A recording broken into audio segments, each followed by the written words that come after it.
Welcome to Avaza. Akşamın hayırlı olsun damayı kısmada, ladies and gentlemen, hanımlar ve cenaplar. Şeylide Hatay dili düşünenler bağ orada şıntıdan sangan ya, hem de sandıdan şansan ya.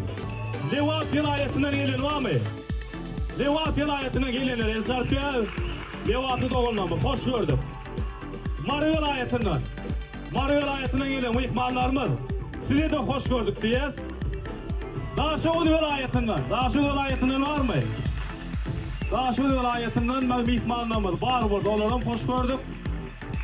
Akali vilayetinden kimler var?